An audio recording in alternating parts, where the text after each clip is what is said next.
I've gone 19 years without ever watching Hunter x Hunter. I mean, yeah, I've seen some clips here and then, but never actually sat down to watch one full episode, arc, season, whatever you want to call it. Which is kind of impressive considering how often people actually recommend it to me. But seriously, if you ask almost any anime fan for a list of must-watch shows, Hunter x Hunter is almost always near the top. And every single time I'd ask them, okay, but what actually makes it so good, you know? I'd always get the exact same answer, which is just watch it, just watch it. So I finally decided that it's time, and I'm gonna bring you guys along with me. Okay, maybe not actually bring you guys along with me. I've decided that instead of just binging the show in silence, I want to do something a little different.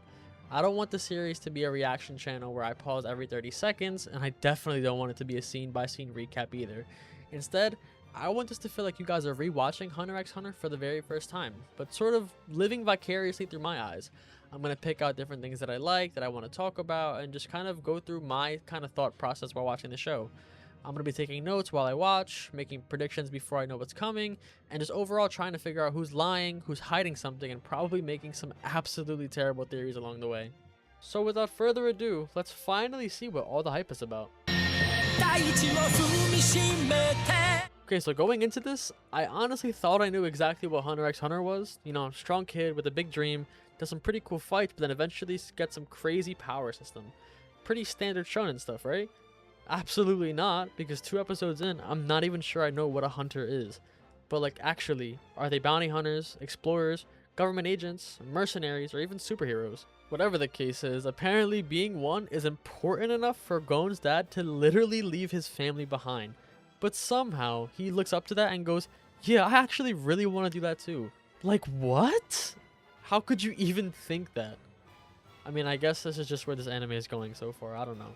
And the first thing Hunter x Hunter does is introduce me to a tiny little Peter Pan looking kid on a tree named Gon, holding a fishing rod as if it's about to reel him in. And within about 5 minutes, the kid actually catches a fish that's even bigger than he is. Now, normally I'd probably just write that off as anime logic, you know, plot armor and stuff, except everyone around him acts like this isn't completely impossible. Because apparently, his dad actually managed to do the exact same thing when he was around Gon's age. And now I'm wondering, who the hell is his dad and how is he strong enough to do that at such a young age? They're both the same age doing the same thing. But if this is the baseline, I genuinely can't wait to see how strong hunters get. And the music, it immediately stood out to me too. It doesn't really feel dark or give off those Death Note vibes. It doesn't really feel action heavy like a solo leveling type. It feels more adventurous, almost playful in a way. But anyways, Gon boards the ship to head towards the hunter exam, and immediately these haters start hating on him. He's too young, too small, probably too weak. At least that's what all those weirdos seem to think on the boat. But then we meet 2 people that immediately felt important. You know, colored hair, different outfits, usually the sign of them being an important character. And that's when we met Kurapika and Leorio. Kurapika is somehow managing to sound mysterious every single time he opens his mouth, and Leorio just looks like your average comic relief stupid character, but I guess we'll see how that evolves. But then again, these two start throwing hands with each other, until Gon spits some absolute ball knowledge to the captain, and he says, if you want to know somebody, find out what makes them angry. It's such a simple line, but if I'm being honest, that correlates to my everyday life. So it was pretty interesting seeing how a kid is more mature than these 2 adults. Ish. And while they were fighting, because Leorio decided to, you know, diss his dead family, a kid gets thrown by a storm into the ocean, and while those 2 stop their fight to save them, Gon jumps for his life to save the kid, knowing that those 2 would actually save him. So I'm thinking, how the hell is all of this happening and they're not even at the exam site yet? But then eventually, they come to notice that the exam already started. The captain wasn't just driving the boat, he was watching everyone, who got seasick, who helped people, who even stayed calm, and who was willing to risk themselves for somebody else. When I realized that, the entire perspective changed. Every random interaction felt important and judged for some reason. And somehow, the next episode doubles down on that. Instead of throwing them into some giant tournament or like a fight, they're sent through what basically feels like one huge quest. They get some really bad information online for where the exam actually is, and Leorio chooses to follow it, knowing that the captain told Gon exactly where the location was. They fight about who's right, and then Gon seems to be going the correct way, and then comes the old woman's impossible question. And honestly, I tried answering it myself, and there's absolutely no way I'm able to choose between my son or my daughter. I mean, maybe I pick son, but then Kurapika realizes there's not even a correct answer. And he realizes the question isn't the test, it's whether they understand what it's like to be a hunter. And honestly, just based off the fact that Gon and Leorio couldn't really put those pieces together, I have a feeling that Kurapika is going to be the more smart one out of the trio, but I could be wrong. So they finally pass the first screening, but then we get to the cabin. And at first I thought, okay, finally, here's the monster fight, which is pretty insane only because all the weapons I've seen so far is Kone's fishing rod, Kurapika's sticks, and Leorio straight up trying to shank somebody. But unfortunately, it's not really a fight. It's another test. And it's given by these identical monsters, who apparently Gon can differentiate by their voice and by their appearance, but if I'm being honest, they look the exact same and sound the exact same. So I'm not really sure how he did that. But in the end, none of them pass because they're stronger or more powerful. They pass because each of them reveals something about who they are. Gon passing for his exceptional observational and physical skills, Kurapika passing for his insane perception and knowledge, and Leorio passes not for his observation, but for his empathy and medical skills. And they all pass screening number 2. But the thing that hit me later on was that I don't think they're asking who's the strongest. At least not yet, anyways. I think they're asking who deserves to become a hunter. Because in the last few screenings, all they've shown is character. They haven't shown power levels, they haven't shown agility, and they sure as hell haven't shown any power scaling system. So I really wonder what it takes to become a hunter, especially now, since they haven't even started the exam. Now, going into these episodes, I really thought that the Hunter exam was finally about to start, but it turns out I still actually had no idea what kind of show I was watching, because somehow the entrance to one of the hardest exams in the world is in a ramen shop? I mean, I love that trick. I really got baited by the giant building pretty much like everybody else, but it also made me start thinking, how big is the Hunter Association if they've got hundreds, if not thousands of people taking the Hunter exam? Also, this was the first little Gon moment that actually stuck with me. Everybody else just kind of walks past the guide and just doesn't really acknowledge him, but Gon actually thanks him. It's such a really small thing, but I feel like it explains why people naturally like him. He's not trying to be the nicest guy in the room, it's just kind of who he is. And once they enter the shop's secret dining room by using the password, they descend to the actual Hunter exam location, in which they meet the other exam takers, people who have come as far as they have and wish to become hunters, which is when they first meet a middle-aged guy named Tompa, and he casually says that he's taken the Hunter exam 35 times, which is a question that actually kept coming up. Every single person in the show so far has a completely different reason for becoming a hunter. Gon wants to find his dad, Leorio wants money, and Kurapika has his own personal mission to defeat the Phantom Troop. Nobody really agrees on what a hunter even is, or what they should be, which makes me think that there probably isn't one answer. Now I think here's where things actually get good, because Hisoka shows up, and I think this is the first moment where I realized there might actually be a power system, because up until now, I thought everyone just fought with whatever weapon they brought. Gon had his fishing rod, Leorio had his knife, Kurapika had his sticks, but then this guy walks in with playing cards, and somehow blows a dude's arms off, like disintegrates them. I still don't really know exactly what he did, but after that scene I stopped looking at fights the same way. It feels like there's something bigger going on that they just haven't explained yet, so I really can't wait to see what that is. And once phase 1 actually started, I was waiting for everyone to at least start fighting, or do something of interest, but then they just started running. At first, I thought it was kinda underwhelming, like, actually, this is the Hunter exam, we're just jogging. But the longer it went on, the more I actually liked it. It wasn't really about speed, it was seeing who panicked and who gave up. It was an endurance test. And then we meet Killua, and if I'm being honest, he's probably my second or tied for a first favorite character in terms of looks so far, just because as someone that skates, I respect it. If they're not going to tell me that I can't use it, why would I run if I have a skateboard with me? So I was actually really surprised that they allowed it, and while Killua and Gon were getting to know each other, I noticed that they're not really normal kids. They look around the same age, yeah, and somehow they're keeping pace with adults that have probably been training their entire lives. So at this point, I didn't really know what Kilo's deal was, but you can already tell he wasn't just another background character. And just when the show started picking up the pace, Leorio started being exhausted and slowing down. I thought he was going to be eliminated. He completely lost his rhythm, started falling behind, and then somehow found another gear out of nowhere. I don't really know where that sprint came from, even though you can probably assume that his ego got hurt by two kids outrunning him, but I'll give him some credit. But one of the parts that I liked so far most was that Gon actually turned around to wait for him. Nobody told him to, and he hadn't really known him long enough to actually care. He just didn't want to leave him behind. That's probably my favorite thing about Gon so far. He's strong, but that almost feels secondary. His main character energy and personality stands out way more than anything he's actually done in the exam so far. Something really cool that happens though is that around this point we finally get to hear a better idea of why everyone's here, especially Oreo. Because I thought he was only really going for it to get rich, but turns out it's a lot deeper than that. When he tells the story about losing a friend because they couldn't afford treatment, it completely changed how I looked at him. He's obviously still obsessed with money, but it actually makes sense now. It's not the money itself, it's what having money would have changed. And then you kind of compare that to Kurapika, whose entire motivation is basically revenge. I'm still confused about one thing though, if I'm being honest. If the Phantom Troop wiped out his whole clan, how did he survive? Did he escape? Did he run away? Or was he never even there? I hope they explain that later because that was the first question I had whenever he mentioned how powerful they were and that they murdered his entire clan.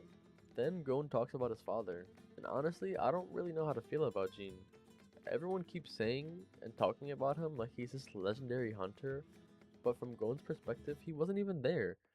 And I understand that Gon wants to find him, I just don't know if I'd be that excited to meet him personally, but I guess that's the whole point of the story. And after what felt like forever, they finally make it to the end of the tunnel. And I'm thinking, alright, phase 1's finally over, right? Nope. They open the doors and there's an entire swamp waiting for them, which honestly spiked another question from me. I wonder if they seriously ran that far, because when we started underground, we were in some huge city, and now we're in what looks like the middle of nowhere. And then this fake examiner shows up, but for a second I actually believed him, you know? I was thinking, yeah, that kinda makes sense, right? But then Hisoka immediately throws cards at the both of them. And I actually liked how he figured out who the real examiner was, because he didn't ask questions, he didn't wait for someone else to solve it, he tested the both of them, instantly. And in his mind, if the fake one dies, the real one catches the cards. And that's the only answer he really needed, which is probably the smartest thing Hisoka has done so far, and he's slowly getting to the top of my favorite character list.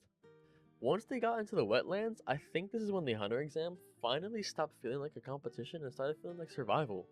Up until now, people had dropped out because they simply couldn't keep up. Now, people were actually dying. The monsters in this place were actually pretty cool too. I like that they weren't just giant animals, they were tricking people. One fake voice in the fog and people were just gone. It makes you realize the exam isn't always about beating something stronger than you. Sometimes it's about not making a stupid decision.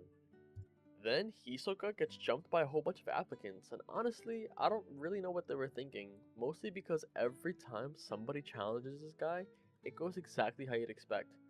I do have to say though, his choice of weapon is probably my favorite so far. He carries around a whole bunch of playing cards and somehow makes them look terrifying. I don't really know how they work yet, but honestly, that's making me like him even more. But then Leorio decides, yeah, I got this. And if I'm being honest, I respect the confidence, but there was never a point where I actually thought he had a chance. But then Gon jumping in with a fishing rod, that was pretty cool. Mostly because I didn't really think he was gonna win, but he didn't even hesitate, especially against somebody as powerful as Hisoka. And at this point, he's still probably one of the weakest people left, and he's still willing to step in, just makes his character step out even more. But this whole interaction between Gon and Hisoka was just weird. Not confusing, but just weird. This guy keeps calling Gon a good boy, talking about how much potential he has, but then 5 seconds later he's choking him. I really don't understand what Hisoka wants or how he acts around these kids, but it's pretty interesting. Which boggles my mind because I don't know if he's actually a villain or not. Because literally right after beating everyone up, he carries Leorio to the next phase. I don't know if he's helping them, if he's testing them on his own scale, or whether he does whatever he feels like. I have absolutely no clue.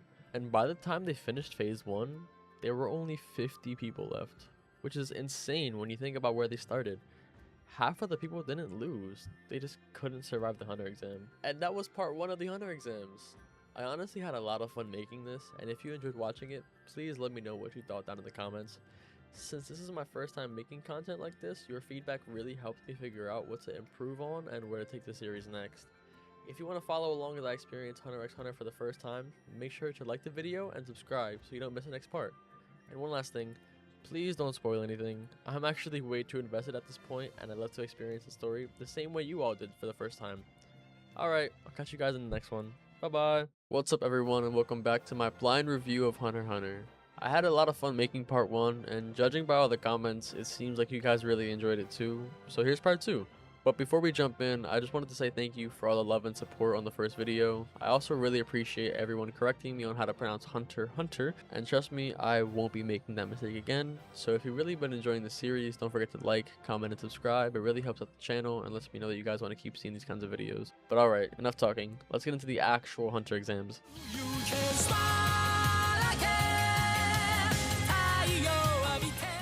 At the end of last video, they finished phase 1 and are now awaiting to be introduced to phase 2, which seems like it'll be a little different seeing as the fog has cleared up and the overall area looks more like an actual testing zone, rather than blindly following a robotic hunter who runs like he's in a Terminator movie.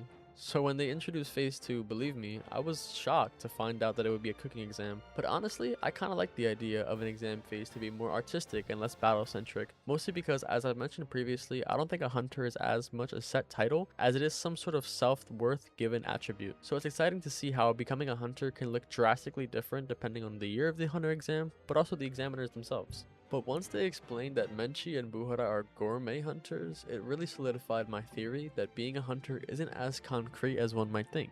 But I also love how the show never really lets you get comfortable. 1 second they're talking about cooking a dish that will satisfy the taste buds of the examiners, and the next they're telling everyone to hunt giant man-eating pigs, which has pretty much been Hunter x Hunter in somewhat of a nutshell so far, and every time I think I know where it's going, it immediately does something completely different. And at first, phase 2 actually seemed pretty straightforward. You know, catch the pig, cook it, and move on. But after everything they'd already survived, this honestly felt like one of the easier challenges, which is good for the exam takers, mostly because they'd get a break from near-death experiences this early on. And before they go out to hunt for the pork, she mentions that they won't be graded on taste alone, but they'll be judged for its presentation as well. But then Menchi starts tasting everyone's food and just fails everybody. Every single person. And I was just sitting there kinda like, there's no way that's allowed, right? And even Buhara looked confused. He was handing out passes like candy, honestly. Meanwhile, Menchi apparently hated every single dish. I actually thought the hunter exam was just over for a little bit. And then just when I thought everything was over, Chairman Netero shows up. And I don't know why, but the second he jumped off that hot air balloon, I immediately assumed he was ridiculously strong. The old dude lands like gravity just doesn't really apply to him, and nobody even questions it. I also really like that he didn't just overrule Menchi. At first I thought he was going to show up and say everyone passes, but instead he basically tells her that you can redo the test, but just make sure it's actually fair this time and that you participate in your own exam, which honestly makes a lot more sense and seems way more fair to the actual exam takers, because if I'm being honest, taste buds are subjective. If they can't make a dish that satisfies your taste buds, that just means that your taste buds are too hard to judge, which isn't really a fair comparison when becoming a hunter, especially when not every hunter will be gourmet hunters. And then she tells everyone that they're making boiled eggs. And somehow, this was way harder than hunting any giant pig. Watching her jump off that cliff was probably the first time that I realized that even gourmet hunters have the skills and ability to do dangerous activities, and that their reasoning is just as good as any other applicant, because they're hunters too. And they're clearly operating on a completely different level than anyone else taking the exam. With the sole exception of Hisoka, of course. And once again, Gona's the first one to put himself out there and actually commit. No one tells him to go and nobody volunteers. He just trusts what he saw from Menchi and jumps. Everyone else follows him, and I've noticed that kind of thing is becoming very common. He's not usually the smartest person in the room, but he's always almost the first one willing to act. Once everyone finally makes it back with the eggs, phase 2 is officially over. And honestly, I feel like that's when it clicked for me. The hunter exam isn't really testing one thing, it's throwing completely different problems at you every single phase, just to see if you can adapt. One day you're running 50 miles, the next you're hunting monsters, and then you're cooking. If you go into every single phase expecting the same kind of challenge, you're probably gonna fail. And that's what makes the Hunter exam so difficult for new exam takers. If you're not prepared for anything, you'll be left behind by the people willing to do it all and reach the top. Once phase 2 was over and they all boarded the airship, I thought, okay, finally, we have a chance to breathe. Everybody's on the airship and they've survived 2 phases. And I was thinking that finally things would start slowing down, but turns out this was probably where I started getting attached to the characters more than the actual exam itself.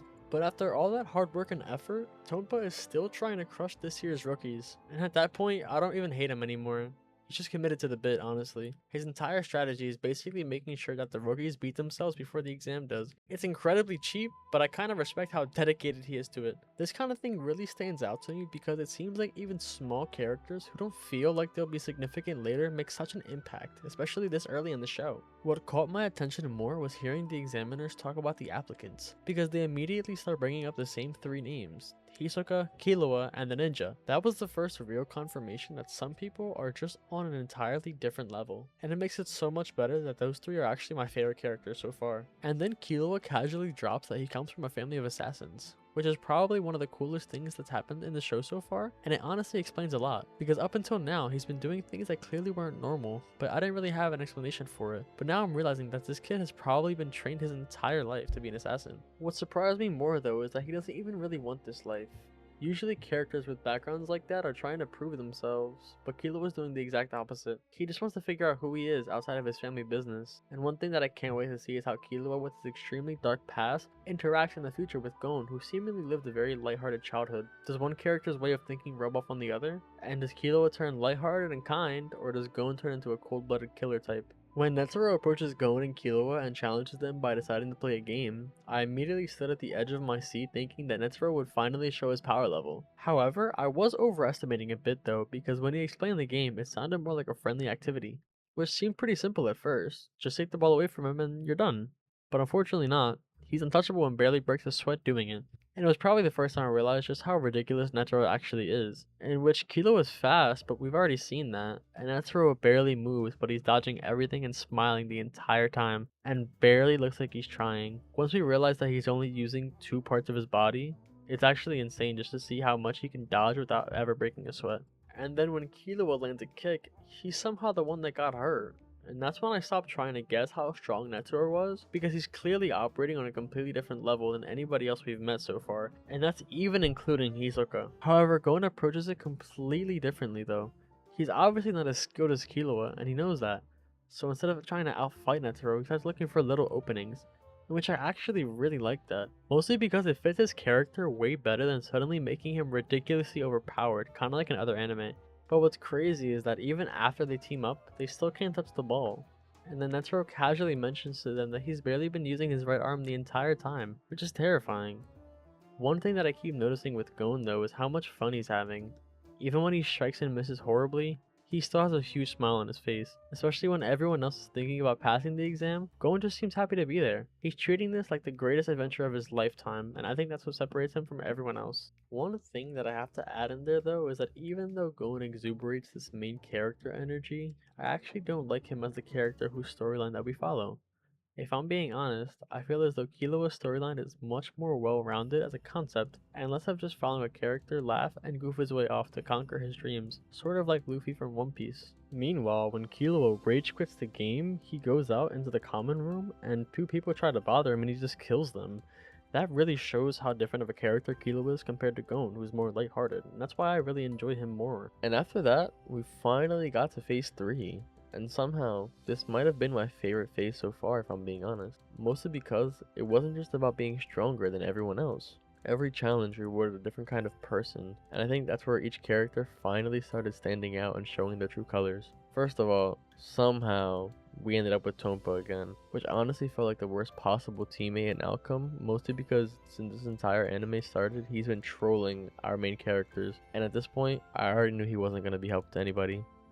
But sure enough, the first chance he gets, he throws his match, which is frustrating. But honestly, it fits his character perfectly. He's never really trying to win, he's just trying to make everyone else lose. And then Gon gets his match, and I actually really love this one, just because it wasn't really about who was stronger, it was mostly about who can outthink the other person. And if I'm being honest, I would never expect Gon to be the one to outthink another. Mostly because when the guy gives Gon the fake candle, I'm sort of sitting there trying to figure out how are we supposed to get out of it, But then when Gon just kind of ignored the entire game and charges straight at the guy and blows out his candle instead, I really laughed. It wasn't some genius play, but he kind of just realized that the person never said he couldn't do that. And it's actually moments like these where I actually appreciate Gon for his ability to think and not just be a flat character. And I really hope that in the future his character can be a lot more well-rounded and less straightforward, just so I can actually enjoy him as an MC a lot more. And in no way am I trying to hate on Gon or kind of belittle his character. I just personally don't really like where he's going so far. I mean, maybe that grows in the future, but at least right now I feel like he's kind of flat and gives off Luffy vibes. And if I'm being honest, even in One Piece, Luffy is not my favorite character either, so it makes sense.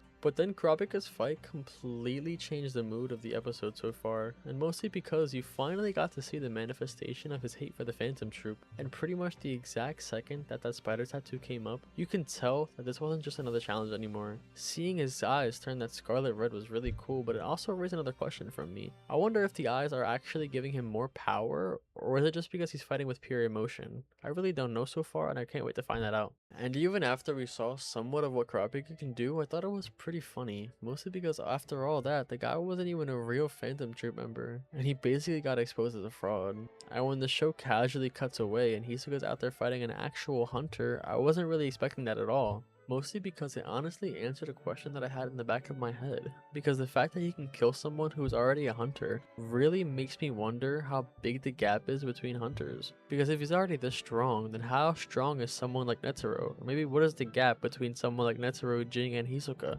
compared to Gon, or Kurapika, or even Leorio?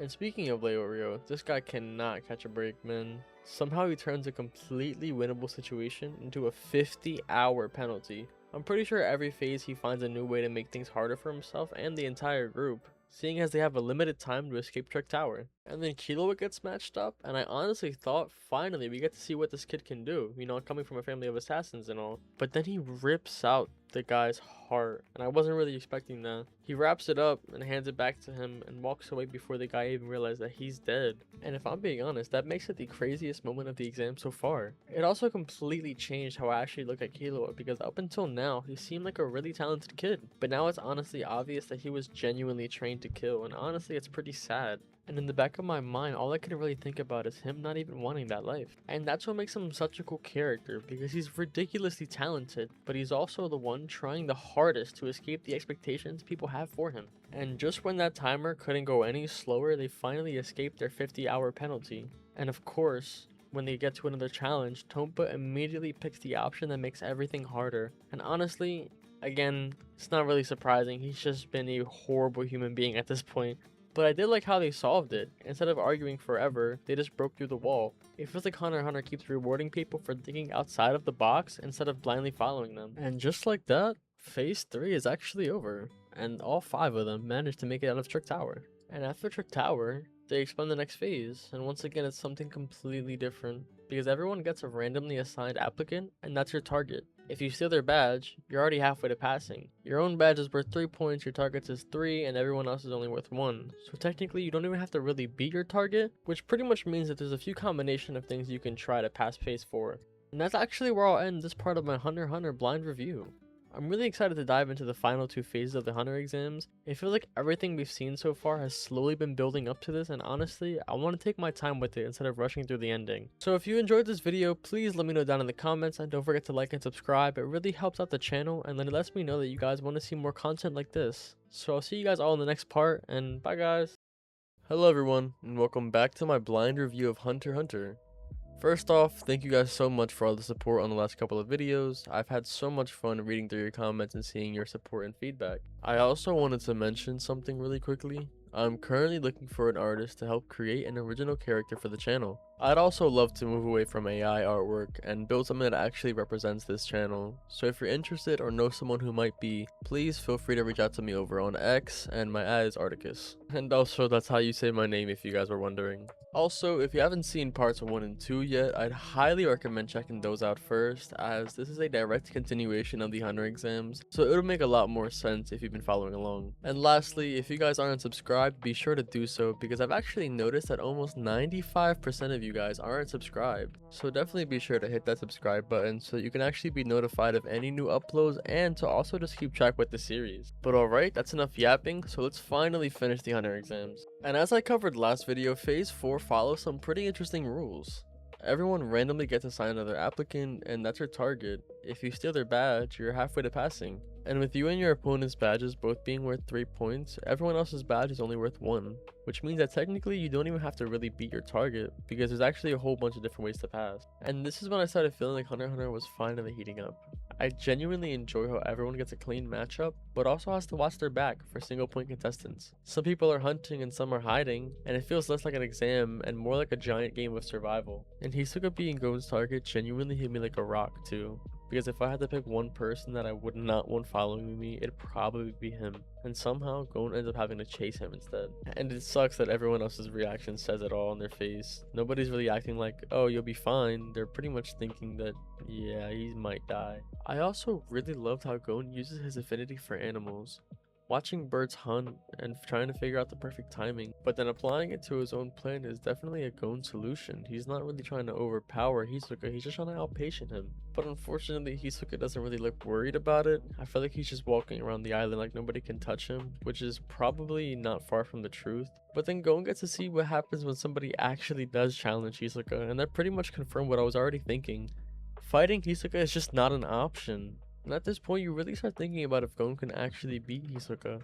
Because with everything we've seen so far, I just feel like this matchup might be the near end for Gon. And when the whole phase basically turned into a waiting game, Gon wasn't really chasing Hisoka anymore. He was more studying him, looking for a single mistake. And honestly, if I was Gon, I think I would have gotten impatient. Mostly because this dude is following him for what feels like forever, and every single time he thinks there's an opening, it's actually non-existent. And I just can't help but notice that Hisoka is almost never caught off guard. It feels like he's always more aware of who's around him, and it really makes me wonder, how is Gon actually able to ever steal something from him? And when somebody else decides to attack Hisoka, I honestly thought that was Gon's chance, and it lasted about 5 seconds. Every single time someone thinks they figured him out, he reminds you why nobody wants to mess with him. But in all that chaos, Hisoka finally drops his badge. In sort of a satisfying way too, not because it looked cool, but because Gon actually earned it. He'd been waiting, watching, and practicing, and when the opportunity finally showed up, he did not hesitate. If Gon hadn't been patient this entire time, he would have never gotten that badge.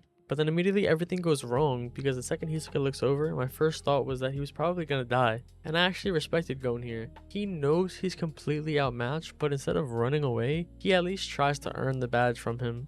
I don't think he wanted to win by pure luck anymore, he wanted to prove that he actually deserved it. And I don't mean to interrupt here, but Hisoka is probably my favorite character in this show, maybe even in fiction. So I'm gonna pretend like I didn't see all your comments last video saying that he has 2 properties in his powers. I'm just gonna ignore that, I don't really know what that means, but just know he's gonna be my favorite. But what completely threw me off is that Hisoka just gives him the badge back, and basically tells him that he can come back whenever you can actually take it from him. And I honestly think this is what changed the entire relationship between those two, because before, Gon was just another applicant, but now it feels like Hisoka sees something in Gon and wants to see him get stronger. And after all that, we finally get to see how everyone else on the island has been doing. And let's just say that not everyone handled this phase the exact same way as our main characters. And honestly, I think that this phase did the best job of showing who these characters actually are. Take Leorio for example. Every single phase, it feels like this dude barely even survives, and somehow he always looks like he's one bad decision away from getting eliminated, and then he figures something out. I don't really know how he keeps doing it, but I'm starting to believe he'll survive purely off of his willpower. While Kurapika is actually on the complete opposite side of the spectrum. Everything he does feels calculated, and you never really see him panic. He always looks like he's thinking 3 steps ahead, which makes sense after everything we learned about him. But then we have characters like Killua, who somehow makes the phase look so easy. Honestly, it's starting to become normal for him. Every time that we switch over to him, he's just done. There's never any huge struggle or no dramatic fight. It almost feels like he's playing a completely different game than anybody else. And that's actually terrifying, because after learning that he grew up in a family of assassins, you start realizing that he's probably holding back most of the time. In which you really get to appreciate that no one feels like they're solving problems the same way, which is shown by Gon trusting his instincts, Kurapika making plans, Killua relying on his experiences, and Leorio somehow surviving through pure willpower. It really makes the group feel way more balanced than I expected. I'm still thinking about Hisoka though, because he technically let Gon pass. I mean, he completed the challenge, but I don't think Gon feels like he earned it, and honestly, I don't either. And I actually like that the show acknowledged it. Gon doesn't really celebrate it, he basically decides that he's gonna give that badge back one day. And it feels way more satisfying than pretending like it was some huge victory for him. And once everyone makes it off the island, I honestly thought that that's probably the Hunter exam. We've done endurance, survival, teamwork, strategy, and surely we're done, right? But no, there's still one more phase. And the final phase actually caught me off guard, because instead of another obstacle course or another survival challenge, they hand everyone a tournament bracket, which is when I got really excited, because I thought that we were finally going to get a full tournament arc, which looking back, probably should have been my first clue that this was not going to happen. But when Netero explains the rules, it sounds like he's completely changing normal tournament rules. You don't have to win the entire thing, you only need one win, and if you lose, you keep getting more chances. The only person that actually fails is the one who never actually wins a match. And I actually thought that that was a really interesting twist, because it completely changes how you look at every single fight. I was also looking at the actual bracket thinking that there are so many fights that I really want to see. Hisoka and Kurapika, Gon and Hisoka, and Killua against pretty much anybody. I was ready for a full-on tournament. The first fight is Gon against Hanzo, and honestly, I knew Gon wasn't going to win this one. Hanzo was clearly stronger, faster, and way more experienced, so it wasn't even really close. But then Gon does the unexpected and just refuses to quit. It stopped feeling like a fight and became more of a battle of who was more stubborn. And when I realized that when I kept saying Gon's biggest strength was his kindness, I don't even think that's true anymore. I think it's his absolute determination. Once he decides something, he genuinely doesn't seem capable of giving up on it. I also love that Hanzo doesn't lose because Gon beats him. He loses because he realizes that this kid is never gonna quit. That ending was way more satisfying than Gon somehow pulling off an impossible win. And I respected Hanzo so much more after that, because he could have just walked away, but instead he actually explains why Gon passed. It felt less like a rivalry, and more like one hunter recognizing potential from the other. But once you realize that everyone's still passing, it honestly makes me nervous because somebody still has to fail.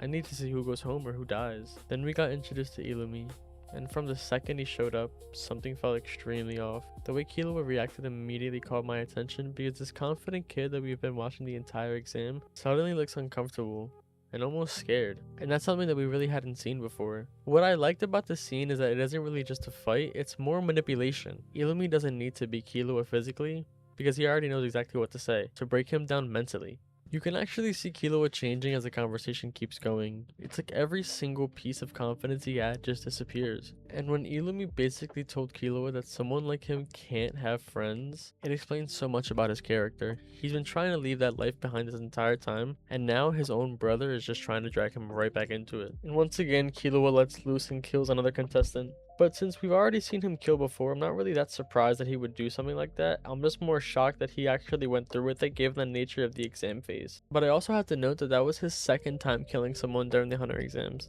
I understand being a member of an assassin family, but on the other hand, I feel like his past might harm his mentality, especially at such a young age. Seeing everyone's reactions honestly made it hit so much harder, but more specifically, somebody who'd grown as much more than just another applicant, but as his friend. And just like that, Killua fails the Hunter exam, which I was really surprised about, mostly because people have killed before in the other phases, but maybe it was because the nature of the exam phase wasn't really geared towards killing. And honestly, I was pretty upset that he wasn't able to obtain his hunter's license, mostly because I know he wanted to escape the life of being an assassin, so I wonder if he can just take them again next year, or if he's banned from ever taking them again. But after everything, Gon, Kurapika, Leorio, and even Hisoka all become hunters. I really enjoyed the way they ended the exam, because instead of everyone just celebrating, Gon's first thought is to go get Killua, which feels like the perfect way to end this arc. And after many exam phases, that actually concludes the Hunter exams. I had so much fun watching this first arc of Hunter x Hunter, and I really think things are starting to heat up now, especially now that we've seen many people fight and also kill. And I'm trying my hardest not to read any spoilers you guys put in the comments, but apparently Hunter x Hunter takes sort of a darker turn, and I can't wait to see that. So for a little arc recap, I'd have to say character-wise that my favorite character is definitely Hisoka. Every time he's on the screen, I don't really know what's gonna happen. He's definitely a weirder person, but if I'm being honest, so far his power level seems to be above anybody else's besides maybe Netero. Kilo is definitely a very close second, and I wasn't really expecting the story to go in that direction, but Gon also isn't really my favorite character, so it was more fate of me going down this path. Speaking of Gon though, I definitely see why many of you may like him, mostly because his drive and willpower exceeds anybody else's, but I really want to see how far he can actually expand from that after this arc. And as for what's next, I have no idea. They have hunter's licenses now, Kilo has gone home, and it honestly feels like the real story is just getting started, which is insane considering we're already over 20 episodes in. If you made it this far, thank you so much for watching. I really appreciate all the support on the series so far. Reading your comments has honestly made watching this show so much more fun for me. So if you enjoyed the video, please be sure to leave a comment down below, and to also hit that like and subscribe button so you don't miss out on the next part. And please try to keep the comments spoiler free, mostly because I'd like to enjoy this series at my own pace, so if you guys could do me that favor, I'd really appreciate it. And I'm also going to be combining each arc into its own long form video, so please look out for those in the upcoming seasons. But alright, after all that yap, I'll catch you guys in the next one. Bye bye.